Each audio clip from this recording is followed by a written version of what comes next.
ମଣିଷ କାହାନ୍ତି? ଜଣେ ଫକୀର ଥାଆନ୍ତି।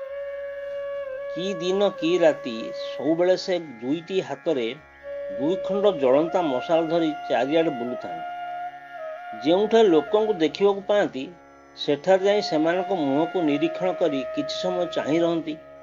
ପର ମୁହୂର୍ତ୍ତରେ ପୁଣି ମୁଖକୁ ବିକୃତ କରି ନିରାଶ ହେଇ ଲେଉଟି ଯାଆନ୍ତି।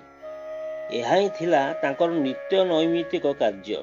ସେ ଦୋକାନ ବଜାର, ହାଟ ବାଟ ଘାଟ ସବୁଠାରେ କେବଳ ଏହିପରି କରିବାରେ ଲାଗିଥାନ୍ତି। କେଉଁ ଉଦ୍ଦେଶ୍ୟରେ ନେଇ ସେ ବୁଲୁଛନ୍ତି, ତାଙ୍କର ପ୍ରକୃତ ମନୋଭାବ କ'ଣ, ସେ ସମ୍ପର୍କେ କାହାକୁ କିଛି ପାଟି ଫିଟାଇ କହନ୍ତି ନାହିଁ। ଥରେ ଜଣେ ଭଦ୍ର ବ୍ୟକ୍ତି ବିନୀତ ଭାବରେ ତାଙ୍କୁ ପ୍ରଶ୍ନ କଲେ, ବାବା, ଆପଣ ସ୍ପଷ୍ଟ ଦିବାଲୋକରେ ମଶାଲ ଧରି କାହାକୁ ଖୋଜି ବୁଲୁଛନ୍ତି? ମଣିଷମାନଙ୍କ ଭିତରେ କିଛି ଅନୁସନ୍ଧାନ କରୁଛନ୍ତି କି? ସଂକ୍ଷେପରେ ଉତ୍ତର ଦେଲେ, ବାବା, ମୁଁ ମଣିଷ ଖୋଜି ବୁଲୁଛି।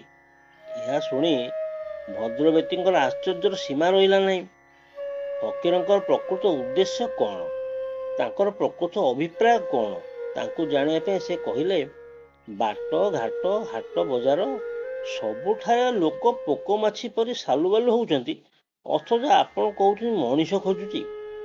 ଆପଣଙ୍କ ପ୍ରକୃତ ଉଦ୍ଦେଶ୍ୟ କ'ଣ? ଆପଣଙ୍କ କଥାରେ କିଛି ନିଗୂଢ଼ ରହସ୍ୟ ରହିଛି କି? ସେ ସବୁ ମୁଁ ଜାଣିବାକୁ ଚାହୁଁଛି, ଫକୀର ବୁଝାଇ ଦେଲେ। ଅବଶ୍ୟ ତା ସତ, ହେଲେ ବାବା, ମୋ ଆଖିକୁ ଜଣେ ହେଲେ ମଣିଷ ଦେଖାଯାଉନାହାନ୍ତି। ଭଦ୍ର ବ୍ୟକ୍ତି ପୁଣି ପ୍ରଶ୍ନ କଲେ, ଆପଣ ତେବେ କାହାକୁ ମଣିଷ ବୋଲି କହନ୍ତି? ଫକୀର କହିଲେ, ଯେଉଁ ବ୍ୟକ୍ତି ନିକଟରେ କାମନା ବାସନା ନାହିଁ, ଯାହା ହୃଦୟରେ କ୍ରୋଧାଗ୍ନି କେବେ ପ୍ରଜ୍ୱଳିତ ହୋଇନାହିଁ, ଯେଉଁ ବ୍ୟକ୍ତି ଇନ୍ଦ୍ରିୟମାନଙ୍କର ବଶବର୍ତ୍ତୀ ନୁହେଁ ଏବଂ ଯେଉଁ ବ୍ୟକ୍ତି କ୍ରୋଧର ବଶବର୍ତ୍ତୀ ହୋଇ କ୍ରୋଧାଗ୍ନିରେ ନିଜେ ନିଜକୁ ଝାସ ଦେଉନାହିଁ କିମ୍ବା ଅନ୍ୟକୁ ମଧ୍ୟ ଝାସ କରାଉନାହିଁ, ସେହିପରି ବ୍ୟକ୍ତିକୁ ହିଁ ମୁଁ ମଣିଷ ବୋଲି ବିବେଚନା କରେ। ହେଲେ ଏପରି ବ୍ୟକ୍ତି କାହିଁ? ମୋ ଆଖିରେ କେଉଁଠାରେ ମଧ୍ୟ ଦେଖାଯାଉନାହାନ୍ତି। ଭଦ୍ର ବ୍ୟକ୍ତି ଜଣକ ଏଥର କଥାର ମର୍ମ ବୁଝିପାରି ଆଉ କୌଣସି ପ୍ରକାର ପ୍ରଶ୍ନ କରିବାକୁ ସାହସ କଲେ ନାହିଁ।